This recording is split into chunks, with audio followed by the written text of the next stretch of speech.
မြန်မာကုတ်ဆွေဒီယိုမှကြိုးဆိုပါလေခင်ဗျာကျွန်တော်တို့ရဲ့အစီအစဉ်လေးကတော့မိမိတို့ကိုယ်တိုင်ကြုံတွေ့ခဲ့ရတဲ့ထူးခြားတဲ့ဖြစ်ရပ်များကိုဆက်သွယ်ပြောပြနိုင်မယ့်အစီအစဉ်လေးတစ်ခုဖြစ်ပါတယ်ကျွန်တော်ကတော့ဒီအစီအစဉ်လေးမှာ host ဖြစ်တဲ့လက်ခံပြောကြားပေးသွားမယ်ညီလင်းကိုဖြစ်ပါတယ်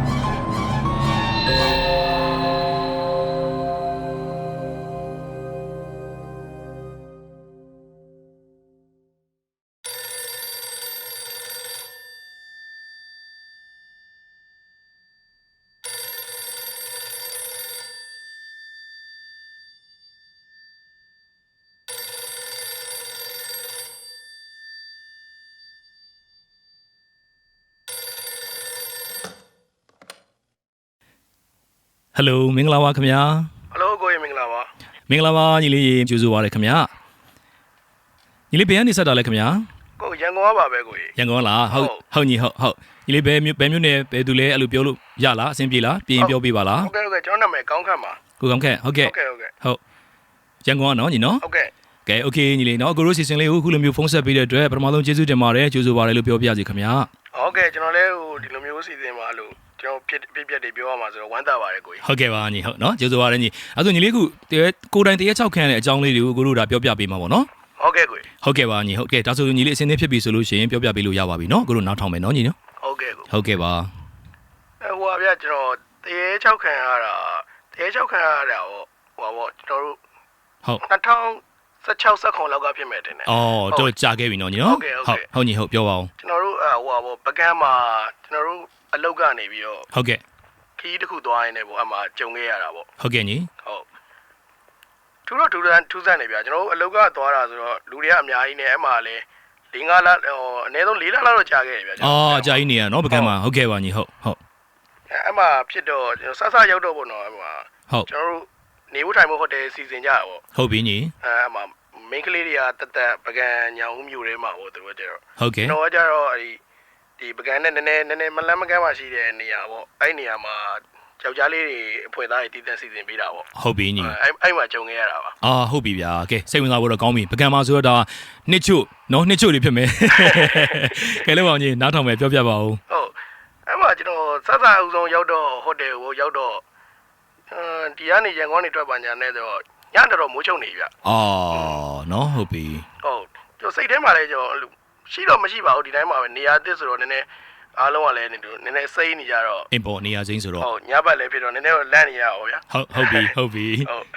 အဲ့မှာရောက်တော့အထုပ်တေချပါချာနဲ့ဟုတ်အဲ့ဒီညဟိုလန်ခီးမှာလည်းပင်မလာတဲ့လူတွေပါတယ်နဲ့ဆိုတော့အိတ်တဲ့လူကအိတ်ပျော်သွား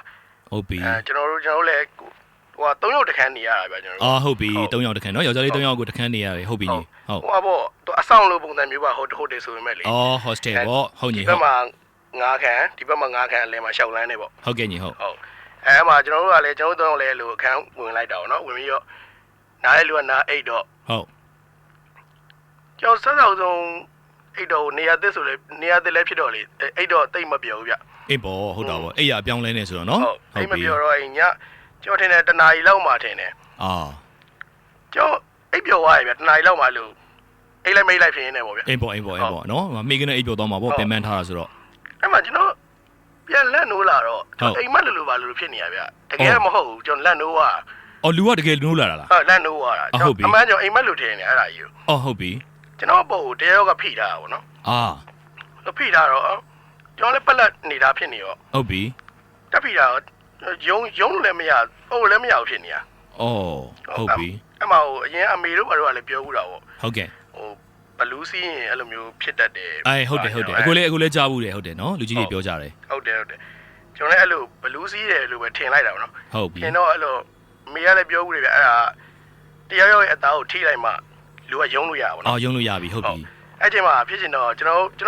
3ယောက်ကလို့ကတင်ကအကြီးဗျဟုတ်အလဲမှာတယောက်ရှိရယ်ဟုတ်ကဲ့အဲ့ဒီလူက ကျွန်တော်ထိလိုက်တော့မှကျွန်တော်ယုံလို့ရတော့မှာဟုတ် ဟုတ်ပြီ အဲ့မှာကျွန်တော်ရအောင်ထိဖို့ကြိုးစားဗျာလုံးဝလက်ကဖြည်းဖြည်းလေးပဲသွားတယ် အော်ရွှေ့လို့မရဘူးဖြစ်နေတာနော်ရွှေ့လို့မရဘူး သူနဲ့ကျွန်တော်တကယ်ကက်ရက်လေးဗျာ အော်ဟုတ်ပြီ ဒါပေမဲ့နောက်ဆုံးတော့ကျွန်တော်သူ့အသားကိုထိပြီးတော့စက်ကနေထယုံလိုက်တော့တကယ်ရသွားတယ်ဗျာ အော်ဟုတ်ပြီအဲ့ကြမှာဟိုပါပေါ့အဲ့ရနိုးတဲ့ပုံစံဖြစ်သွားတာပေါ့ ဟုတ်တယ်အဲ့ကြမှာလန်နိုးဆိုဖြစ်သွားဒါပေမဲ့အဲ့ဒါအိမ်မမဟုတ်တကယ်ဖြစ်နေ တကယ်ဖြစ်နေတာနော် အဲ့လိုပေါ့ အော် အဲ့ပထမဆုံးညပေါ့ အော်ဟုတ်ပြီဟာသူကလာအခန်းဆိုင်တဲ့ကူအဲ့လိုမျိုးကြုံရတာလား အဲ့မော ဟာနောက်ရလည်းရှိသေးတယ်ဟာတော်တော်စိတ်ဝင်စားဝင်ကောင်းပြီလုံးပြော ဟုတ်တယ်ဗျနောက်ရကြတော့အဲ့လိုမနက်ခင်းရောက်ကျွန်တော်ပြောပြပါနော်ဖွေသားတွေမနက်စာစားပါညာတယ်ပြောပြတော့ အင်းပေါ့ သူတို့ကလည်းဖြစ်ဖူးတဲ့လူတွေဖြစ်ဖူးတယ်ဗောနော်ဒါဘာမှမဖြစ်ပါဘူးပေါ့ အင်းပေါ့ စိတ်ထဲမထားနဲ့ပါနဲ့မဟုတ်တော့ပါဘူး ဟုတ်ပြီ ဟောအဲ့နဲ့ဒီတိုင်းမနေလိုက်တော့ဗျာအဲ့မှာဖြစ်ချင်တော့ကျွန်တော်ရောက်ချင်းမှာပကံမှာမိုးက3ရက်ဇက်တက်ရွာရဗျာ ရှာပါပဲနော်ပကံမှာအဲ့လိုမျိုးဆူရပါညာဆိုတော့နည်းနည်းရှားတယ်လीနော် ဟုတ်တယ် ရှားပါဖြစ်စင်တဲ့ကြုံတယ် ကျွန်တော်တို့ကလည်းအဲ့လိုအလုတ်ကအလူကြီးနားလိုက်ရအောင်ဗျာ3ရက်တော့နားရက်ကြီးဖြစ်သွားတာ ဟုတ်ပြီအဲ့မှာအားလုံးစုနေကြရင်3ရက်တောက်ဆိုတော့ဗျာဟိုမှာယောက်ျားလေးလည်းဖြစ်တောက်စားကြတော့ ဒါပေါ့ တောက်စားလေးလည်းနေပါဖြစ်ညပိုင်းနေဆိုတော့အဲ့ဟိုเจ้าနေပြောဒီเจ้าနေပြောနေညဘက်ရောက်လို့ရှိရင်အဲ့တရေအเจ้าကိုပဲဥတီကြအောင်အကုန်လုံးပါနော်တော့ကအဲ့ဒီကိုရောက်နေတာနော်ဟုတ်ပြီ အဲ့နဲ့နောက်ရက်ပေါ့ဗျာနောက်ရက်အဲ့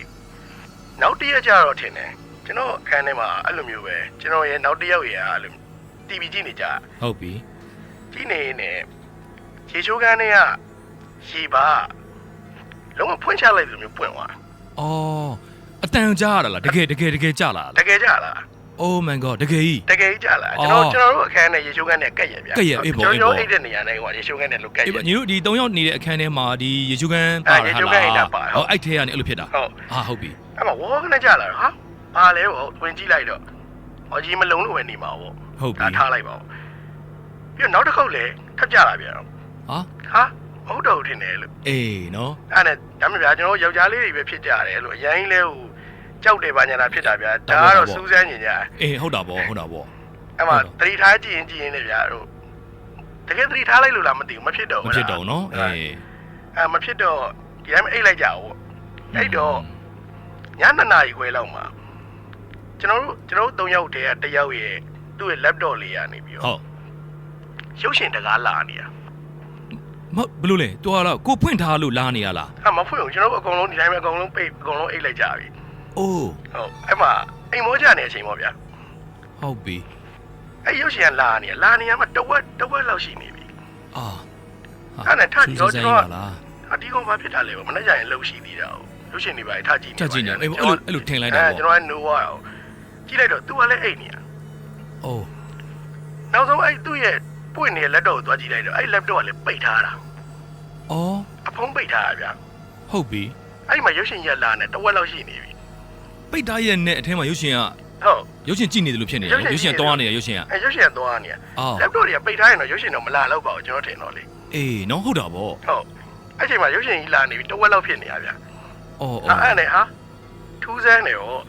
နည်းနည်းတော့ထူးဆန်းနေပြီပေါ့ဟုတ်တယ်ထူးဆန်းတာပေါ့အဲ့နဲ့သူ့နှိုးဖျောင်းလဲလို့ဖြစ်နေတယ်မရကြီးဟာသူကထူးဆန်းနေဖြစ်ပါညာအကုန်ပိတ်ပြီးတော့နောက်ရက်ကျွန်တော်အဲ့မှာပဲဖြစ်တာဖြစ်နေရဗျာဒါပေမဲ့အဲ့မှာပဲနေရနေပြီအေးပေါ့ဟုတ်တာပေါ့ကုမ္ပဏီကစီစဉ်ပေးတော့လဲနော်ဒီမှာပဲပြီးတော့အဖော်လဲပါတယ်လေယောက်ျားလေး3ယောက်ဆိုတော့လဲဘယ်ရွှေ့ပြမလဲနေပြတာပေါ့ယောက်ျားလေး3ယောက်တည်းမဟုတ်ကျွန်တော်အဲ့တစ်ဆောင်လုံးမှာဆိုရင်များတယ်ဗျအေးပေါ့မဟုတ်လူတော့များတယ်တခန်းမှာ3ယောက်ရှိနေတာဟုတ်အဲ့လိုဆိုတော့လေဟုတ်တယ်ညီဟုတ်ကဲပြောပါအောင်ဆက်ပြီးတော့ဘာဖြစ်လဲအဲ့တော့အဲ့လိုပဲဗောကျွန်တော်နောက်နေ့ရောက်တော့အဲ့လိုအလုံးမသွားခင်မနှက်ဆက်စားရဲ့အချိန်မှာအဲ့လိုကြောင်းတွေထပ်ပြောပြအောင်အဲ့ထပ်ပြောပြရဲ့အချိန်မှာထူးဆန်းတာကျွန်တော်နေတဲ့အခန်းရဲ့တခန်းကျော်အခန်းမှာရှိရဲ့ဟုတ်ကျွန်တော်တို့တငယ်ချင်းတွေပဲပေါ့သူတို့ကတယောက်ကပေါ့ဟုတ်ကဲ့အဲ့ကျွန်တော်တို့ဖြစ်တဲ့အချိန်2 နာရီခွဲဝန်းကျင်မှာသူကအိမ်မပြောလို့ဆိုပြီးအခန်းပြင်ထွက်လိုက်တယ်တဲ့ဟုတ်ပြီထွက်လိုက်တော့သူစလိတောက်ပါတောက်ရင်းနဲ့ကျွန်တော်တို့ဒီဘက်အခန်းကိုလှည့်ကြည့်လိုက်တဲ့အချိန်မှာကျွန်တော်တို့အခန်းနဲ့ရှေ့ခန်းနဲ့ကြားမှာကောင်မလေးတယောက်မတက်ရက်နေတာသူတွေးလိုက်တယ်တဲ့အိုးအချိန်ကကြတော့ညလားအေးဟုတ်ည2 နာရီရုပ်ရှင်ပွင့်တဲ့အချိန်ပဲပေါ့အော်ဟုတ်ပြီဟုတ်အဲ့လိုဖြစ်တော့ဟာထူးဆန်းလိုက်လားပေါ့ကျွန်တော်လည်းအလုပ်တွေရောက်အလုပ်တွေပါအလုပ်တွေမှလည်းအကြောင်းတွေပါပြောညပြန်ရောက်လာဟုတ်အ ရောက်လာပင်မဒါပေမဲ့အဲ့ကြောင်းတွေပဲစဉ်းစားဖြစ်နေအောင်ဗျာအမြဲတမ်း ဟုတ်တာဗောဘာမဲဆက်ဖြစ်မလဲလို့စိတ်ကလည်းစိတ်ဝင်စားတယ် ပါ လေ လေဗောတော့မထူးတော့လေရောက်တာလေ4ရက်5ရက်လောက်ဖြစ်နေပြီအဲ့လိုမျိုးဖြစ်နေတာဆိုတော့ ဟုတ် အဲ့ဒီဟိုတယ်ဝင်နေရလုံညုံရေးကင်းတဲလေးမှာရှိရဲ့အဲ့လုံညုံရေးအဆောင်ရှိရဲ့ဗျာ ဟုတ်ကဲ့ အဲ့အဆောင်အဲ့သူ့ကိုသွားပြီးတော့မေးတာဗော ဟုတ် မေးတော့ तू ကအာကိုတဲ့ဘာမှမဖြစ်ဘူးတဲ့အဲ့ဒါဖြစ်နေကြပဲတဲ့လူတွေတော့ဘာမှမလုပ်ပါဘူးတဲ့ အော်အဲ့ဒါသူတို့ကသိနေတာဗောဒါဒီသူတို့ရဲ့ဒီနေရာမှာအများနဲ့ဖြစ်နေကြဆိုတော့သူတို့သိနေတာ ဟုတ်သူတို့ကသိနေပြီးတော့လူတွေတော့ဘာမှမလုပ်ဘူးကိုတဲ့ကျွန်တော်ပါဗျာကျွန်တော်နေတဲ့အဆောင်ရယ်စားတော့ဆိုင်ရယ်အဲ့လိုတဝင်းတဲလို့ဖြစ်နေဗျာ ဟုတ်ကဲ့ ကျွန်တော်ကမနှက်စာဆိုရင်အဲ့စားတော့ဆိုင်မှာသွားစားတယ်ပြီးရင်လှုပ်သွားကြတယ် ဟုတ်ပြီ အဲ့စားတော့ဆိုင်ရယ်ဟိုအဆောင်ပေါ်အကောင်လေးอ่ะ ဟုတ် သူကပြောတာဗျာကျွန်တော်စီမှာဆိုရင်တဲ့ညာတိုင်းနဲ့ရေလာတော့တယ်တဲ့အခုလာကြည့်မလားတဲ့ အိုးဒီကထူးဆန်းကြီးနော် အဲ့ရထူးဆန်းပါပြီ အဲ့ထူးဆန်းပါပြီနော် အဲ့ရောက်ပါပြီအဲ့ဘယ်လိုဖြစ်လို့တော့လို့ဘာဖြစ်လို့ဖြစ်တာတော့အဲ့မှာတဲ့ကောင်မလေးတယောက်ရှိတယ်ကိုတဲ့သူကပြောပြတယ် ဟုတ် အဲ့ကောင်မလေးကတဲ့သူညာတိုင်းသူရှိလာတော့တယ်ပေါ့နော်ဒါပေမဲ့အဲ့ကောင်မလေးကဘယ်လိုဖြစ်တာလဲဆိုတော့သူတို့ဒီဝင်းတဝင်းလုံးဝယ်လိုက်ပြီးတဲ့အချိန်မှာပေါ့နော် ဟုတ် သူကဟိုအဲ့ဝင်းထဲမှာပေါ့သူ့ရဲ့မြေပါနေတယ်လို့ပြောတယ် အော် ဒါသူ့ရဲ့မြေပါသွားပြီပေါ့သူအဲ့ရောက်စိတ်ဆွဲနေရလားမသိဘူးအဲ့လိုမျိုးပေါ့ အဲ့ဒါဆိုရင်အခုမြင်ရတဲ့ကလေးမလေးကဒီမြေကိုဟိုပေါ့ဘယ်လိုခေါ်မလဲအရင်ဘဝကသူပိုင်ခဲ့တာအဲ့လိုမျိုးလား အဲ့သူတို့ပြောတာအဲ့လိုပဲအဲ့မှာစိတ်ဆွဲပြီးအဲ့မှာတေဝိုင်းကောင်မလေးတယောက်ရှိရပေါ့နော် အော် ဒီသူ့ခြံဝင်းကိုတော့စိတ်ဆွဲနေတဲ့ကောင်မလေးပေါ့ အော် ဒါပေမဲ့အဲ့ရပြီးသွားချိန်မှာသူတို့ကအဲ့ဝင်းကိုဝယ်လိုက်တဲ့အချိန်မှာအဲ့ဒီမြေကပါသွားတာပေါ့ ပါလာတာပေါ့ဟုတ်ပြီ အဲ့လိုဖြစ်တော့ ဟုတ် ဒါရှိတယ်ပေါ့ဗျာ ဟုတ်ဟုတ် ဒါရှိတယ်ဆိုဟုတ်ပြီပေါ့ဒါရှိတယ်ဆိုရှိရင်မတက်နိုင်ဘူးလေကိုကဒီမှာပဲနေရမှာလေ3လလောက်နေရမှာဟုတ် ဟုတ်တာဗောဟုတ်တာဗော အဲ့တော့ဒီတိုင်းပဲနေလိုက်ကြတာပေါ့ ဟုတ်ကဲ့ညီဟုတ် နေလိုက်ကြရင်နဲ့နောက်ထပ်ထူးဆန်းတာတစ်ခုထပ်ဖြစ်တယ်ဗျာ ဟုတ်ပြီ ကျွန်တော်တို့နေတဲ့အခန်းရဲ့အရှိတက်တဲ့အခန်းမှာ ဟုတ် အဲ့လိုနောက်ထပ်ကျွန်တော်တို့ရဲ့သီးတငယ်ချင်းတွေပဲရှိတယ်ဗျာ ဟုတ် အဲ့ဒီအခန်းထဲကတယောက်ကအဲ့ဒီပထမညမှာအိမ်မက်မှတ်တယ်တဲ့ အော်ဟုတ်ပြီ အိမ်မက်မှတ်တဲ့ပုံစံကိုသူကပြောပြရပါတော့ ဟုတ် အဲ့နဲ့သူ့အိမ်မက်ကလည်းထူးဆန်းနေဗျာလို့သူ့အခန်းထဲကိုဝင်လာပြီးတော့အဲ့လိုသူ့မတည့်ရကြည့်နေတာတို့ပါအဲ့လိုမျိုးပေါ့တစ်ခုပေါ့ အော်ဒီခုနကမြင်လိုက်ရတဲ့အမျိုးသမီးကောင်မလေးကိုပဲသူမှတ်တာလားဒါမှမဟုတ်တခြားတယောက် အဲ့မှာသူဖြစ်တာကြာသူကစိတ်ဆွဲပြီးသူမှတ်နေတယ်သူထင်တာဟုတ်နော် ဟုတ် သူအဲ့ဒီအိမ်မက်ကိုမှတ်တယ်ပြောပြတယ် ဟုတ် ပြောပြတော့အကုန်လုံးကမှတ်ထားလိုက်တာပေါ့နောက်တစ်ရက်ကြာတော့အဲ့အခန်းထဲကနောက်တစ်ယောက်ကလည်း ဟုတ် မှတ်တဲ့အိမ်မက်ကအဲ့ဒီအိမ်မက်ပဲဖြစ်နေ အော်အိမ်မက်တစ်ခုတည်းကိုနှစ်ယောက်မှတ်နေတာနော် ဟုတ် ဟုတ် အဲ့လိုမဖြစ်နေတော့ဟာအဲ့တော့မှထူးဆန်းကြရရောနော် ဟုတ် အဲ့ဒါတော့တေချာသွားပြီပေါ့အဲ့ဒါတော့တတိထားပြီးနေကြပေါ့ ဟုတ် ကျွန်တော်တို့အမှတတိထားပြီးနေတော့ဘာလို့ဖြစ်လဲဆိုတော့ကျွန်တော်တို့တစ်ဆောင်လုံးမှာဖြစ်နေတာမဟုတ်ဘဲနဲ့အဲ့ဒီအခန်းလေးတစ်ခန်းမှာတော့ဖြစ်နေအောင်ကျွန်တော်တတိထားမိလိုက်တယ် အော်ဟုတ်တယ်နော် ဟုတ်အဲ့အခန်းနံပါတ်တော့ကျွန်တော်မပြောတော့ပါဘူး ဟုတ်ညီဟုတ် အဲ့ဒီအခန်းလေးထဲမှာ तू ကနေတယ်ပေါ့ဗျာ ဟုတ်ကဲ့ညီဟုတ် အဲ့ကျွန်တော်တို့လောက်ကလည်းအဲ့လိုရိုက်ကူးရေးလောက်ကြတဲ့အလုပ်ဆိုတော့လေ ဟုတ်ညီဟုတ် တရုပ်ဆောင်တစ်တွေပါတရုပ်ဆောင်နောက်ထပ်စင်းမှာပါမဲ့လူတွေအဲ့ပကံတက်လာတဲ့လူတွေကြတော့ ဟုတ်ညီဟုတ် ယောက်ျားလေးဆိုရင်ကျွန်တော်တို့အဲ့ဒီအခန်းမှာထားရတယ်ဗျာ အော်ဟုတ်ပြီဟုတ်ကဲ့အဲ့မှာစတွေ့ပြီ ဟုတ်အဲ့ဒီမှာစတွေ့တာ ဟုတ်ပြီ အဲ့တရုပ်ဆောင်တယောက်ရောက်လာတယ်ပေါ့ဗျာ ဟုတ်ကဲ့ တရုပ်ဆောင်တယောက်ရောက်လာတဲ့အချိန်မှာ ဟုတ် သူ့ရဲ့ဟိုဘောအိမ်နာခွက်ထဲမှာ ဟုတ် သပင်အထွေးလိုက်ကြီးတွေ့တယ်ဆိုပြီးတော့ အော် အဲ့ဒီဖြစ်တယ်ဗျာ ဟုတ် အဲ့ဒီဖြစ်တော့သူ့လည်းအဲ့လိုအကြောင်းပြောလိုက်တော့ तू ကမနေဘူးဆိုပြီး तू ကပြောင်းအောင်အဲ့ तू ဟိုဘက်ဟိုတယ်ကိုပြောင်းအောင် ဟုတ်ပြီ အဲ့ပြောင်းသွားတော့နောက်ထပ်အဖွဲ့တစ်ဖွဲ့ရောက်လာတယ်ဗျအဲ့လိုပဲရုပ်ရှင်ထဲမှာပါမဲ့လူတွေပဲပေါ့ ဟုတ်ညီဟုတ် ဖြစ်ချင်တော့အဲ့ဒီထဲကတယောက်ကဗျာဟိုဘယ်လိုလဲအထက်လိုင်းလားပါလေအဲ့လိုမျိုးစေးထိုးထားတယ်ဗျာ အော်ဟုတ်ပြီဟုတ်ပြီဟုတ်ပြီဟုတ် အဲ့မှာသူတို့ကလည်းကျွန်တော်တို့လိုပဲ3ယောက်နေတာဟုတ် ဟုတ် 2ယောက်ပဲနေလို့ရတယ်သူဝင်လို့မရဘူးအဲ့ခန်းထဲကို အော်အဲ့စီထိုးထားတဲ့အဲ့ဒီဟိုထားပါတော့ဆရာပေါ့တော့သူဝင်လို့မရဘူး ဟုတ်သူဝင်လို့မရဘူး ဟုတ်ညီဟုတ် အဲ့ဒါကိုကျွန်တော်တို့က night scene ရိုက်ပြီးပြန်လာတဲ့အချိန်မှာ ဟုတ် အဲ့ဒီအကူကြီးတယောက်တည်းဟိုတယ်ရဲ့ဒီရှေ့ကဟိုပါပေါ့ခုံလေးမှာထိုင်နေရ ဟုတ် ဟာကိုမနာသေးဘူးလားဗောညင်းနေနေ ဟုတ်ဟုတ် ဟောဘူးတဲ့ညီလေးတဲ့ပြောပြစရာရှိတယ်တဲ့အဲ့ဒီခန်းမှာတကယ်တော့တရားကိုရှိတယ်ဗောနော်ကျွန်တော်တို့ကတည်ပြီးသားလေ အေးလေ သူတို့က surprise ကြီးဖြစ်နေတော့ ဟုတ် သူ့ကိုလည်းမဟုတ်ဘူးကိုကြီးလို့ဘာမှမလုပ်ပါဘူးဘာညာပြောပြတော့မဟုတ် तू သိတယ်ဗောနော် ဟုတ် तू ကလုံးဝဝင်လို့မရဘူးတဲ့ အိုး စောစောကတော့ကြာတော့ तू အဲ့ချိန်မှာဗျာ तू တယောက်တည်းထိုင်နေရဆိုပေမဲ့ तू က3ယောက်နေရလေ ဟုတ်ကဲ့ ကျန်တဲ့နှစ်ယောက်ကအိုက်ခန်းထဲမှာရှိမနေဘူးဗျာကျန်တဲ့နှစ်ယောက်ကဟိုစားတော့ဖန်ဆိုင်ကိုသွားနေကြတဲ့အချိန် ဟုတ်ညီဟုတ် သူတယောက်တည်းပြင်မှာထိုင်နေတယ်ဒါပေမဲ့သူသွားတဲ့အချိန်မှာကျတော့အဲ့ဒီအခန်းကိုသူတကားခောက်တော့အထက်ကနေပြီးတော့တကားပြန်ခောက်ပြီးတော့ခဏနေအောင်ပါညာလဲဆိုတော့ပြောလိုက်တယ်တဲ့ အိုး တကယ်သူ့တငယ်နှစ်ယောက်ကအိုက်ခန်းထဲမှာရှိမနေဘူး အိုးအဲ့ဆိုသူ့တကားခောက်ပြီးတော့ဒီပေါ့ သူ့မဝင်ခိုင်းတာ မဝင်ခိုင်းတာနော်ဒီစကားနဲ့ကိုပြန်ပြောတာနော် ဟုတ်သူ့မဝင်ခိုင်းတာအဲ့ပြောတာလေသူ့တငယ်ချင်းတွေလိုပဲဖြစ်နေတာဟုတ် အိုး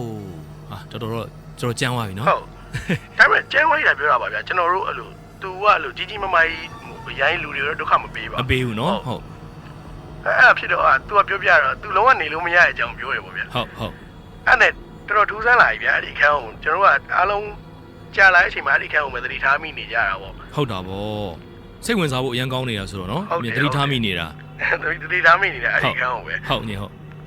အဲ့နဲ့ဖြစ်အများကြီးပါဗျာတကားလာခောက်တာတွေပါတော့မဖြစ်ဘူးဗျာ ဟုတ်ကဲညီဟုတ် ဒါပေမဲ့ဟိုအိမ်မက်မတ်တာတွေ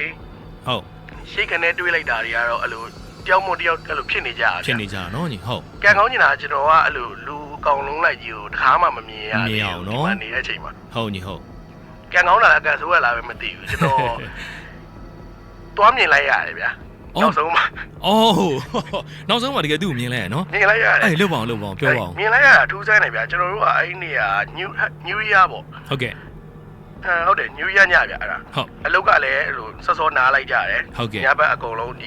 ီတိုက်ကွေးရဖွေသားရင်းနဲ့ ဟုတ်ကဲ့ညီ တောက်စားကြတဲ့အချိန်ပေါ့ ဟုတ်ကဲ့ အဲ့ဒီမှာကျွန်တော်တို့ကရေတံမုံတပုံလို့ဗျာ ဟုတ်ကဲ့ ရေတံမုံသွားတည်တာ ဟုတ် ရေတံမုံသွားတည်တဲ့အချိန်မှာဒီဟိုတယ်အဝင်ဝါကနေဝင်လို့ရှိရင်အဲ့ဒီခံညာဘက်မှာဟိုရှေ့တက်မှာလို့ဖြစ်နေရဗျာ ဟုတ် ရှေ့တက်မှာတော့ကျွန်တော်ဟိုတယ်ကြီးကိုကြည့်လိုက်မယ်ဆိုလို့ရှိရင် ဟုတ်ကဲ့ ပရင်းပေါက်တွေရဲ့ဟိုတယ်ဝင်ဝါရုံမြင်ရတယ် ဟုတ်ပြီညီ အဲ့ပရင်းပေါက်တွေကနေလည်းအဲ့ခန်းထဲတွေကိုမြင်ရတယ်အဲ့လိုမျိုးဟိုတယ်ပေါ့ဗျာ ဟုတ် အဲ့ချိန်မှာကျွန်တော်အဲ့ရေတံမုံကကျတော့ဟိုတယ်ပြင်မှာသွားတည်ပြီးတော့ဟိုတယ်တွေကိုဝင်တဲ့အချိန်မှာ ဟုတ်ကဲ့ညီ အဲ့ဒီအခန်းထဲမှာဘာမှမရှိဘူးဒါပေမဲ့မီးလင်းနေတယ် ဟုတ် ကျွန်တော်တို့ဘက်ကိုကြိုးပေးပြီးထိုင်နေတာ အိုး ကောင်းမလေးတယောက်စပင်လေးကဒီဂုတ်ပေါ်လေးမှာ အိုးအခုနညီတို့ဟိုဆရာဝင်လို့မရတဲ့အခန်း ဟုတ် မှာ အဲ့အခန်းထဲမှာ အာ ကျွန်တော်အဲ့လုံးဝတွေ့လိုက်ရတယ်ဗျအဲ့မြင်ကွင်းရအဲ့လိုအခုထိမေ့လို့မရဘူး စက်သိန်းအောင်ထားအကြာနောက်ထောင်အေးနော်ဟုတ်တာဗောနောက်ညီတို့အဲ့မှာ3လလောက်နေတော့ထပ်ပြီးတော့ဘာတွေထပ်ပြီးကြုံရသေးလဲ ထပ်ပြီးတော့ကြုံရတာတော့အဲ့လိုအဲ့ဒီဟိုတယ်မှာတော့မဟုတ်တော့ဘူးဗျာ ဟုတ် ဒါပေမဲ့အဲ့ဒီဟိုတယ်ကကျွန်တော်ဒီကောင်မလေးရှိတယ်ဒီမှာရှိတယ်ဆိုတော့သိလိုက်တယ် ဟုတ်ကဲ့ သူ့ကိုလည်းကျွန်တော်အနောက်ရှက်မပေးဘူးကျွန်တော်တို့လည်းသူနောက်ရှက်မပေးဘူးဗျာသူ့ဘာသူပဲနေနောက်ပိုင်းဘယ်လိုဖြစ်တာလဲခင်သွားတာပဲလားပြောရမှာ